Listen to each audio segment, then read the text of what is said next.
김민규, 정소영님, 또 아들 대학 때문에 이곳까지, 먼 곳까지 왔습니다. 하나님, 그 사랑하는 아들을 주님 축복하여 주시옵소서. 하나님께서 축복해 주셔서 학업을 잘 마치게 도와주시고, 또 그 인생의 진로를 축복하여 주셔서 하나님 앞에서 또 이 세계 앞에서 귀하게 쓰임받는 귀한 자녀 될 수 있도록 축복하여 주시옵소서. 또 LA에서 계시는 우리 부모님들, 먼 곳에 자녀를 보내놓고 늘 기도하는 줄 믿습니다.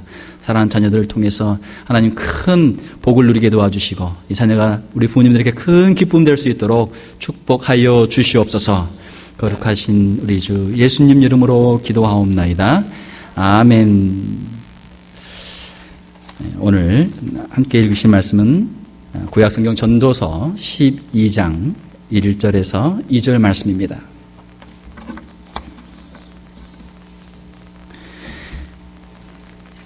구약성경 전도서 12장 1절에서 2절 말씀, 우리 다 같이 합독해서 같이 읽도록 하겠습니다. 구약성경 959페이지입니다. 가능하시면 여러분 성경을 찾으시고 거기다 동그라미로 표시를 해놓으시기 바랍니다. 전도서 12장 1절 2절 우리 같이 합독하도록 하겠습니다. 너는 청년의 때에 너의 창조주를 기억하라. 곧 곤고한 날이 이르기 전에, 나는 아무 낙이 없다고 할 해들이 가깝기 전에, 해와 빛과 달과 별들이 어둡기 전에, 비 뒤에 구름이 다시 일어나기 전에 그리하라. 아멘. 오늘 본문 말씀 전도서 12장 1절 2절 말씀을 가지고 지혜자의 인생이라는 제목으로 말씀을 전하도록 하겠습니다. 전도서 12장 1절에 보게 되면 너네 청년의 때 너의 창조주를 기억하라 말씀하고 있습니다. 청년의 때. 우리 좌우 분들 보시면서 우리 인사 한번 더 할까요? 아주 젊어 보이십니다. 우리 인사하겠습니다. 아주 젊어 보이십니다. 아주 젊어 보이십니다. 예, 아주 건강해 보이십니다. 네. 자기 발로 걸어 다닐 수 있고, 이 자리에 나와 예배할 수 있고, 하나님을 찬양할 수 있다면 육신적으로도 우리가 건강한 것이고 젊은 것이고, 우리 영적으로도 우리 마음에도 젊고 건강한 줄로 믿습니다. 너는 청년의 때 너의 창조주를 기억하라. 곧 곤고한 날이 이르기 전에, 나는 아무 낙이 없다고 할 그 해들이 가깝기 전에 너의 창조주를 기억하라 라는 것입니다. 세상에는 어리석은 사람들이 있고 세상에는 지혜로운 사람들이 있습니다. 어리석은 사람들의 특징은 무엇입니까? 지금 내가 왜 여기에 있는지, 또 내가 여기서 무엇을 해야 되는지, 앞으로 또 무슨 일이 일어날지를 전혀 모르는 사람들이 어리석은 사람들이죠. 반면에 지혜로운 사람들은 내가 여기 왜 있는지, 또 내가 여기서 무엇을 해야 되는지, 앞으로 어떤 일이 일어날지를 알고 있는 사람들이 지혜로운 사람들입니다. 그런데 안타깝게도 세상에는 지혜로운 사람보다 어리석은 사람들이 훨씬 많아요. 훨씬 많아요. 그냥 세상 사는 거예요. 남들이 그냥 가니까 그냥 따라가는 것이고, 뭐 거기 가면 뭐 있나 가봤는데 없고 말이죠. 세상이 그렇단 말이에요. 우리가 지혜로운 인생을 살기 위해서는 분명한 우리의 목적, 분명한 우리 인생의 목적이 있어야 될 줄 믿습니다. 가끔 저희 집에서도 우리 자녀들하고 같이 이제 오랜만에 밖에 어디 식사를 한번 갈까? 그러면 의견들이 분분해요. 어떤 아이는 뭐 한식을 먹자. 한식은 주로 우리 부모님들에게 견해죠. 아이들은 뭐 양식을 먹자, 뭐 중국식을 먹자. 의견들이 분분합니다. 그러면 결론이 안 나요. 일단 차에 시동을 걸어놓고 가면서 이제 의견을 조율을 해야 되는데, 식당 근처에 다 왔는데 아직 의견 조율이 안 된 거예요. 파킹을 어디다 해야 돼? 빨리 결정이 안 돼. 결정이 안 돼. 얼마나 참 안타깝습니까? 우리 인생이 그렇단 말이에요. 내가 어디로 가야 될지, 우리 인생을 목적을 모르면서 지금 가긴 가고 있는데, 살긴 살고 있는데, 내가 왜 사는지, 내가 과연 어디를 향해 가고 있는지를 모르면서 사는 인생들이 많단 말이에요. 우리가 지혜로운 자가 되기 위해서는 첫 번째로 우리 인생의 근본을 우리가 생각을 해야 될 줄 믿습니다. 자신의 근본을 알아야 자신의 존재 이유를 알게 되는 것이죠. 창세기 1장 1절에 보게 되면 태초에 하나님이 천지를 창조하시니라. 하나님께서 온 우주 만물을 창조하셨다 말씀하십니다. 창조주 하나님을 우리가 믿을 때 우리가 지혜로운 인생이 되는 줄로 믿습니다. 많은 사람들이 하나님을 믿지를 않아요. 창조주를 믿지 않아요. 믿는 사람보다 안 믿는 사람이 더 많습니다. 성경에는 어리석은 자는 말하기를 하나님이 없다. 하나님이 없다라고 말하는 사람들을 다 어리석은 자라고 성경은 말씀하고 있어요. 왜? 인생의 근본을 모르니까. 자, 아이가 있는데 너 부모가 누구니? 나 부모 없어요. 나 부모 몰라요. 자기 부모가 아닌 사람을 향해서 자기 부모라고 말하면 얼마나 어리석은 자입니까? 자기 부모를 알고 부모님의 은혜에 감사하고 부모님을 잘 효도하는 사람이 그 사람이 지혜로운 사람이죠. 우리가 살고 있는 이 지구 얼마나 귀한 곳입니까? 하나님이 온 우주 만물을 창조하셨는데 특별히 우리가 살고 있는 이 지구를 하나님이 창조하셨어요. 세상에 우연히 또는 저절로 생겨난 것은 아무것도 없습니다. 자, 우리가 건물을 보면서 이 교회 건물을 보면서 이 교회 건물은 오랜 시간이 지나다 보니까 그냥 나무들이 와서 줄을 맞추고 벽돌들이 와서 쌓이고 지붕들이 덮여가지고 이 건물이 됐다. 이렇게 말하면 이거를 믿을 사람이 이해할 사람이 누가 있습니까? 아무도 없죠. 이 건물을 짓기 위해서는 누군가가 설계를 했고 와서 땀을 흘리면서 일을 했고 그 건물을 쌓아 올렸기 때문에 건물이 만들어진 것이죠. 이 하나의 건물보다 훨씬 더 복잡하고 아주 정교한 이 지구, 또 우리 생명, 우리 인간, 우연히 된 게 아니란 말이에요. 이 지구를 우리가 생각을 해보게 되면 우리 지구가 지금 얼마나 참 아담한 사이즈에 있습니까? 만약 이 지구가 지금의 크기보다 10%만 더 작다면 지구에는 생명체가 살 수 없다라고 그렇게 이야기합니다. 자, 지구의 크기가 작아지면 무슨 문제가 생깁니까? 지구의 중력이 줄어들어요. 지구의 그 무게, 지구의 가운데서 끌어다니는 힘이 약해진단 말이에요. 그러면은 지구를 둘러싸고 있는 대기권이 있는데 그 대기권도 또 역시 줄어들게 돼요. 대기권이 줄어들게 되면 우주에서 오는 여러 가지 온도, 햇볕을 직접 쐬게 되면 이 지구가 너무 뜨거워질 것이고 또 태양으로부터 멀어지게 되면 너무 추워질 것이고. 자, 우리가 이제 이 날씨가 이제 가을로 바뀌게 되는데 여름에는 얼마나 더웠습니까? 야, 더워 죽겠다. 근데 이제 조금만 있으면 이제 추워 죽겠다 하는 소리가 나오게 되어 있어요. 여름 되면 더워 죽겠다. 겨울이면 아이고 추워 죽겠다. 조그만한 온도 변화에도 얼마나 우리가 참 불평이 많습니까? 적응하기 어렵죠? 그런데 대기권이 줄어들게 되면 지구는 눈과 얼음으로 덮이거나 아니면 뜨거운 사막으로 그렇게 바뀌게 되는 거예요. 지구의 크기가 더 커진다면 어떻게 됩니까? 커지면 중력이 더 커지는 거예요. 중력이 더 커지면 우리가 걸어 다닐 수가 없어요. 우리가 다 기어 다녀야 돼요. 그냥 겨우 그냥 그 1m 가기 위해서 안간힘을 써서 그냥 겨우겨우 그냥 기어 다녀야 돼요. 지구의 크기가 커진다면 그런단 말이죠. 태양과 지구 그 거리가 얼마나 적당한 거리에 있습니까? 우리 어릴 때 배웠던 수, 금, 지, 화, 목, 토, 천, 해, 명, 태양으로부터 이 행성들이 이렇게 서 있죠. 지구보다 더 가까이 있는 금성은 어떻습니까? 태양과 가까우니까 이 금성이 얼마나 덥겠습니까? 얼마나 뜨겁겠습니까? 금성의 평균 온도는 400도가 넘어요. 여러분 금성에 가서 살겠습니까? 옛날에 어떤 영화에 금성의 비너스에 미인들이 산다 뭐 그런 영화가 있었는데 뭐 그건 이제 전혀 과학적인 근거가 없는 이야기죠. 상상 속의 이야기죠. 400도가 넘는단 말이에요. 지구로부터 태양으로부터 지구보다 더 멀리 떨어져 있는 화성은 어떻습니까? 최근에 신문에 보니까 화성에 갈 사람들을 모은다. 몇 사람을 뽑는데 10만 명이 넘게 지금 지원했다. 나는 지구에 다시 안 와도 된다. 화성에 가서 거기서 살다가 죽겠다. 지원한 사람이 벌써 무려 10만 명이 넘게 지원했다라는 그 뉴스를 보았습니다. 이 화성은 평균 온도가 영하 40도예요. 여러분 거기 가서 살고 싶습니까? 영하 40도. 뭐 공기도 없죠. 물도 없죠. 영하 40도가 넘는 그 추운 데에서 어떻게 살겠어요? 지구의 평균 온도는 섭씨 약 15도, 우리 화씨로 하게 되면 59도 정도 되는데 얼마나 좋습니까? 지금 우리가 살고 있는 이 지구가 우리가 살기에 딱 적당한 온도예요. 만약 여기에서 평균 기온이 2도만 올라가게 되면 극지방에 있는 얼음들이 다 녹아져서 생명체의 30% 이상이 멸종된다. 그렇게 이야기를 합니다. 만약에 5도 이상 올라가게 되면 뉴욕도 물에다 잠기고 일본 열도도 다 물에 잠기게 된다는 거예요. 사랑하는 성도 여러분, 하나님께서 우리 지구를 창조하시되 하나님의 그 지혜 속에서 우리가 살 수 있도록 아주 적당한 자리에 태양과 딱 우리가 살 수 있는 자리에 하나님이 우리를 위치한 줄로 믿습니다. 지구는 하루에 한 바퀴씩 돌죠. 이걸 자전이라고 합니다. 하루에 한 바퀴씩 돌아요. 그래서 밤이 오고 또 낮이 옵니다. 지금의 자전 속도보다 훨씬 더 만약 느려진다면 어떻게 됩니까? 밤이 더 길어지고 낮이 더 길어져요. 밤이 길어지면 밤의 온도가 더 떨어져서 많은 생물들이 얼어 죽을 것이고, 만약에 또 낮이 더 길어지면 어떻게 됩니까? 낮이 더 더워져서, 더 뜨거워져서 또 많은 생명체들이 햇볕에 타버린다고 합니다. 지구의 이 자전도 우리가 살기에 딱 적당하게 그렇게 되어 있는 거예요. 또 이 지구는 자전을 하되 23.5도로 기울어져 있습니다. 이걸 자전축이라고 그래요. 만약에 지구가 반드시 서 있으면은 봄, 여름, 가을, 겨울 사계절이 없죠. 23.5도 딱 그대로 있기 때문에 봄, 여름, 가을, 겨울이 있습니다.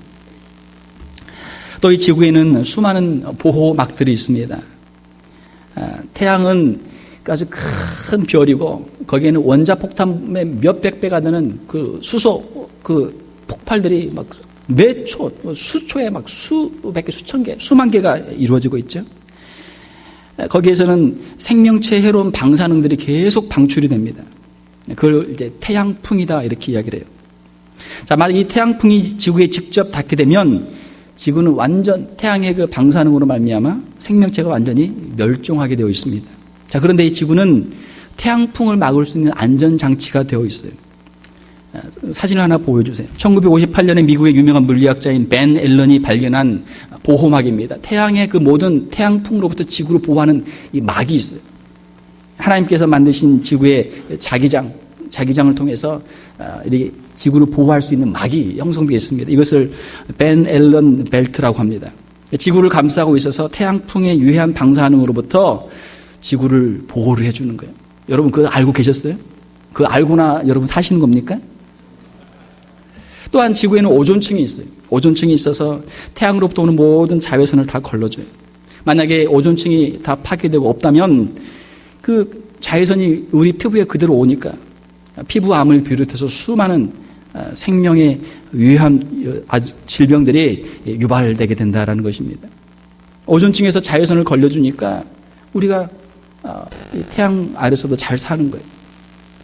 자, 그런데 여러분 자외선 차단제를 바를 때 너무 많이 바르지 마시기 바랍니다.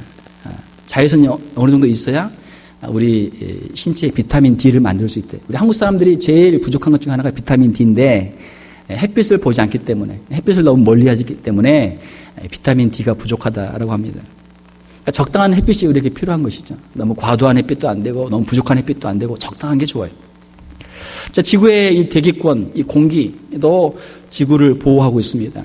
우주 공간에 수많은 운석들이 떠돌아다니는데 매일 수천만 개의 운석이 지구를 지나가요. 자, 그런데 그 운석이 다 이 지상에 떨어지지 않는 것은 이 공기, 대기권을 두르면서 공기를 통과하면서 그게 다 타는 거예요. 대기권이 그걸 다 막아줘요.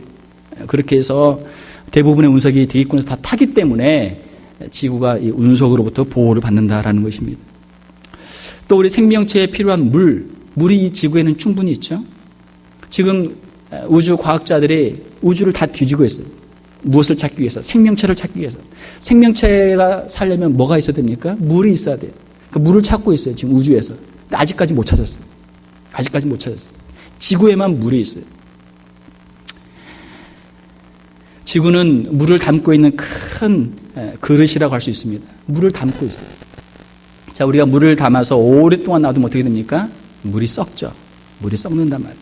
자, 그런데 지구에 있는 이 물은 썩지 않도록 하나님께서 또 다 해놓으셨어요. 바다에는 염분이 있어서 물이 썩지 않도록 만드셨고, 또 밀물과 썰물이 있어서 물을 흔들어가지고 물이 부패되지 않도록 그렇게 하시는 것이죠. 그러니까 지구가 있고 지구에서 달이 떨어져 있는데 그것도 또 적당한 거리에 있어요. 멀어졌다 가까워졌다 하면서 인력 끌었다가 당겼다.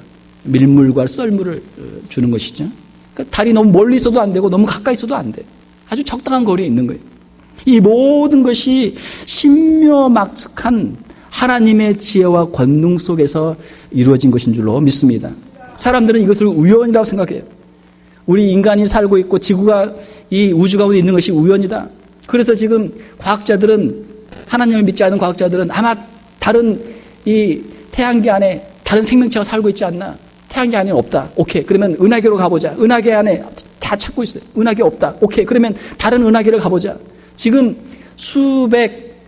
수천 광년 밖에 있는 그 별들을 뒤져서 지구와 똑같은 생명체가 있을 것이다. 왜? 지구가 우연히 만들어졌으니까. 우연히 거기도 지구가 비슷한 태양으로부터 비슷한 거리에 있고 비슷한 크기에 있고 비슷한 조건에 있는 어떤 행성이 있을 것이고 거기에도 생명체가 살고 있을 것이다. 찾고 있어요. 그러나 없어요. 아직까지 못 찾았어요. 왜냐하면 지구는 우연히 만들어진 존재가 아니고 하나님의 주권과 하나님의 섭리 속에서 만들어진 특별한 아주 스페셜한 존재이기 때문에 그렇습니다. 여러분 생각을 해보세요. 우주에 떠돌아다니는 그 먼지에서 사람이 나오고 사람이 살고 이게 어떻게 가능합니까? 불가능한 이야기란 말이에요. 먼지 속에서 사람을 만들고 그 코에 생기를 불어넣어 살게 하시는 하나님의 창조의 권능이 없이는 우리의 생명이 불가능한 존재인 줄로 믿습니다. 우리 하나님께 우리의 감사와 영광의 박수를 한번 올려드리겠습니다.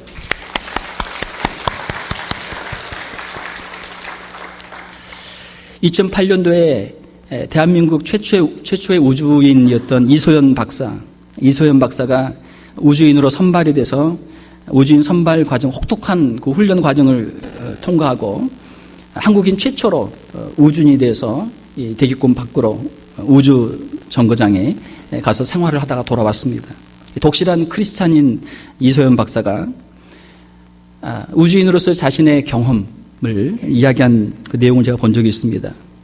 그가 우주에 갔다가 다시 지구에 돌아와서 한 이야기가 우주에서 바라본 지구는 정말 아름다웠고 물과 공기를 마음껏 누릴 수 있는 지구가 얼마나 소중한지 깨달았습니다.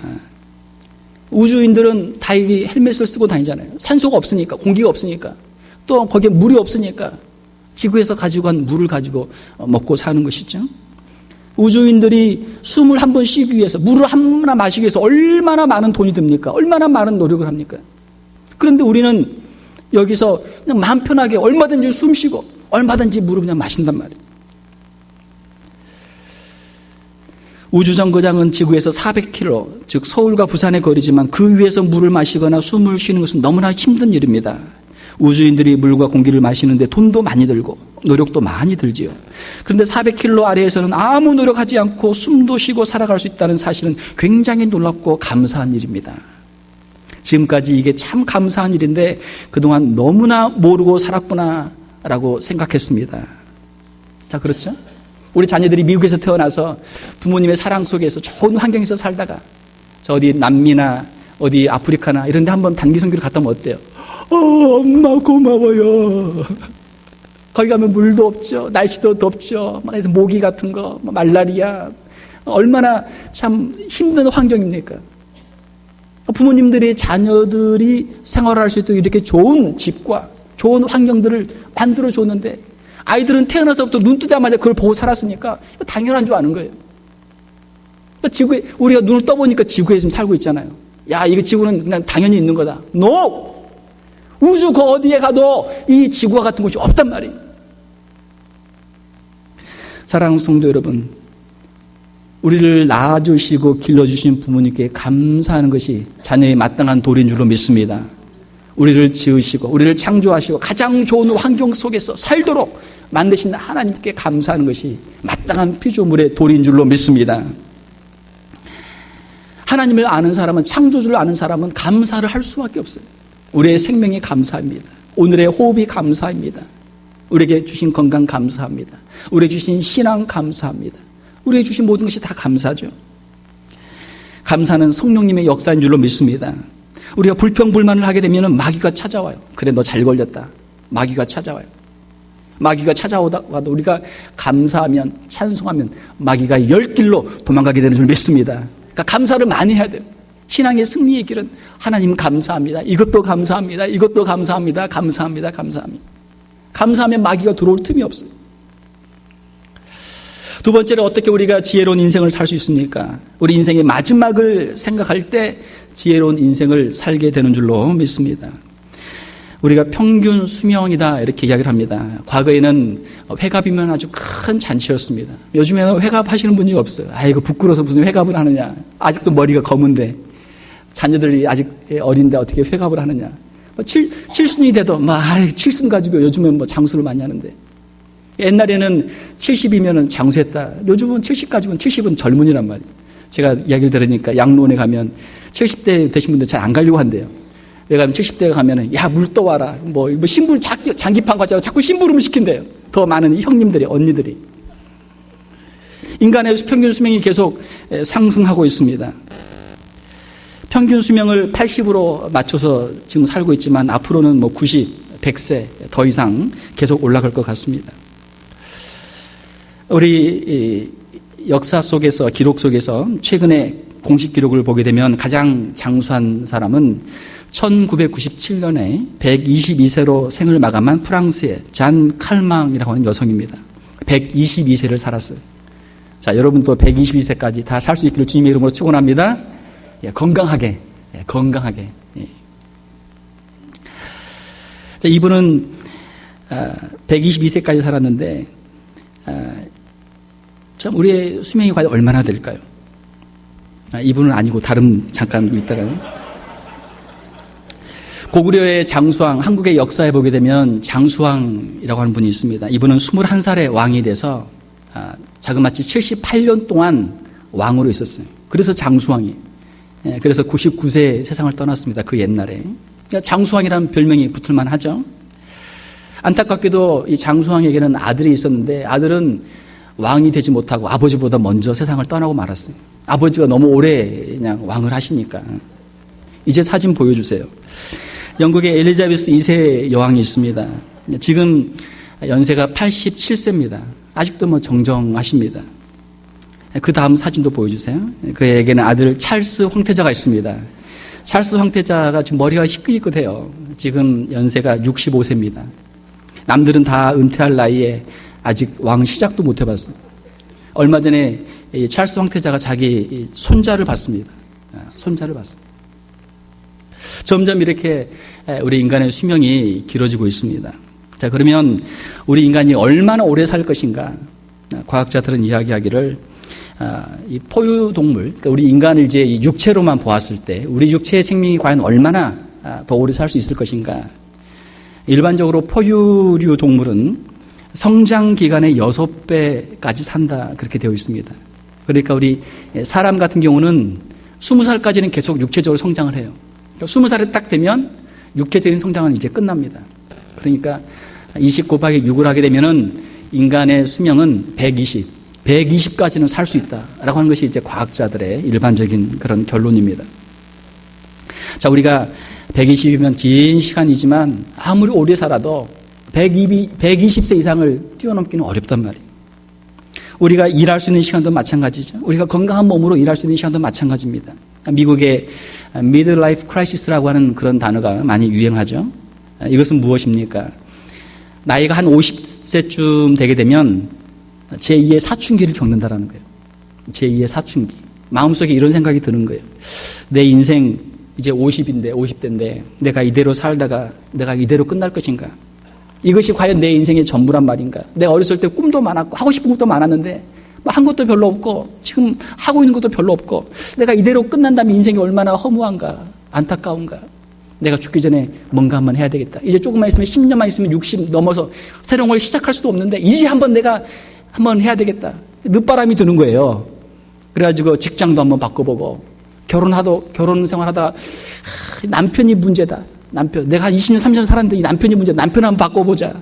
아내를 한번 바꿔보자. 이런 늦바람이 드는 거예요. 이게 이제 미들라이프 크라이시스입니다. 직장을 바꾼다고 문제가 해결되는 것도 아니고 배우자를 바꾼다고 문제가 해결되는 것도 아니고 자신의 신체로 외모를 바꾼다고 해결되는 문제도 아니고 이게 이제 미들라이프 크라이시스. 사랑하는 성도 여러분, 우리가 아무리 장수해도 우리 인간의 수명은 정해져 있습니다. 신속히 지나가는 거예요.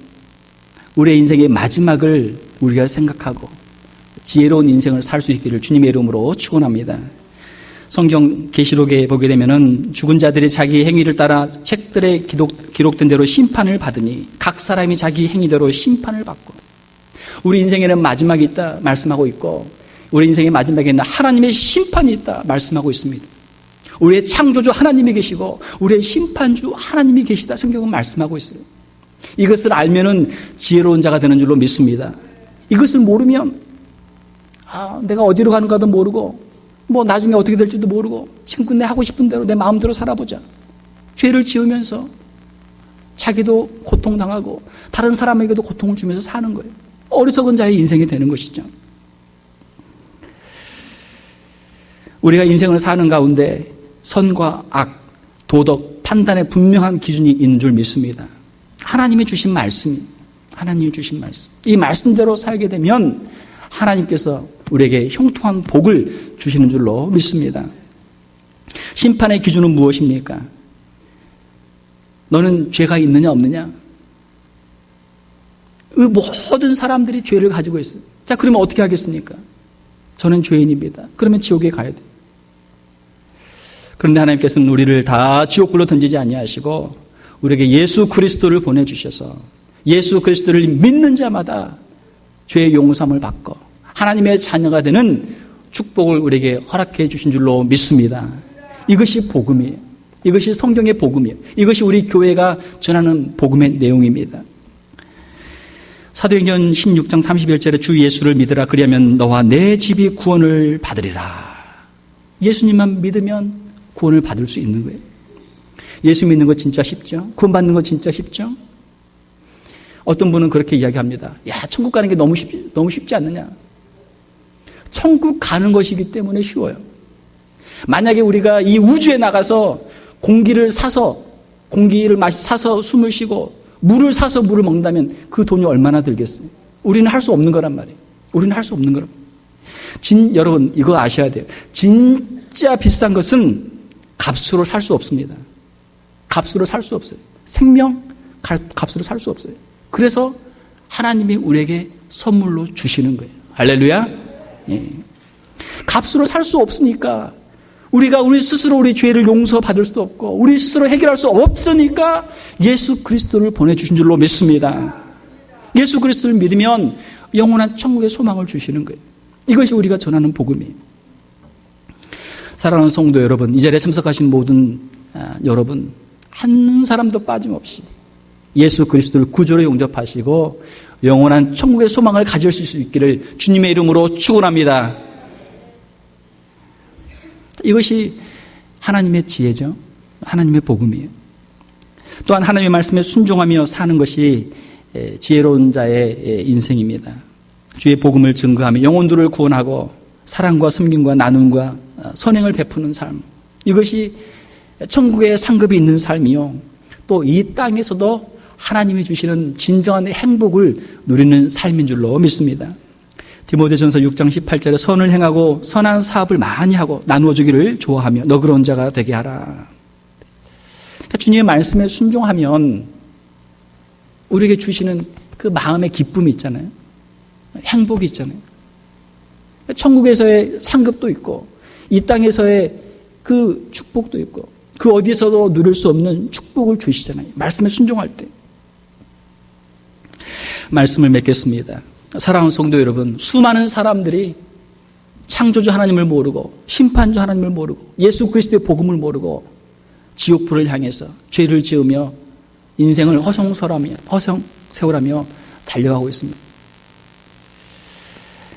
우리의 창조주 하나님을 알고 인생의 시작을 알고 심판자이신 하나님을 알고 우리 인생의 마지막을 알고 우리 인생의 본분을 깨닫고 지혜로운 인생을 사는 저와 여러분들이 다 될 수 있기를 주님의 이름으로 축원합니다. 함께 기도하겠습니다. 하나님 아버지 감사합니다. 세상에 많은 사람들이 지혜로운 자처럼 행동하지만 하나님을 알지 못하고 선악을 알지 못하고 인생의 마지막을 알지 못하고 죄를 먹고 마시며 지옥불을 향해 달려가는 것을 바라봅니다. 하나님 우리가 무엇이 간데 우리를 사랑하시고 우리를 하나님의 자녀로 삼아주셨는지요. 하나님의 그 은혜를 늘 기억하게 도와주시고 감사할 수 있는 저희들을 다 되게 하여 주시옵소서. 우리 육체의 생명을 감사하게 도와주시고 우리 영원한 생명을 감사하게 도와주시고 이 복음 예수 그리스도의 복음 영원한 천국의 복음을 담대히 증거하며 주님 앞에 귀하게 쓰임받는 사랑하는 성도들을 다 되게 하여 주시옵소서. 주의 몸된 교회를 축복하여 주시고 이 마지막 때 구원의 방주로 쓰임받는 귀한 교회 되게 하여 주시옵소서. 거룩하신 우리 주 예수님 이름으로 기도하옵나이다. 아멘. 다 같이 찬송가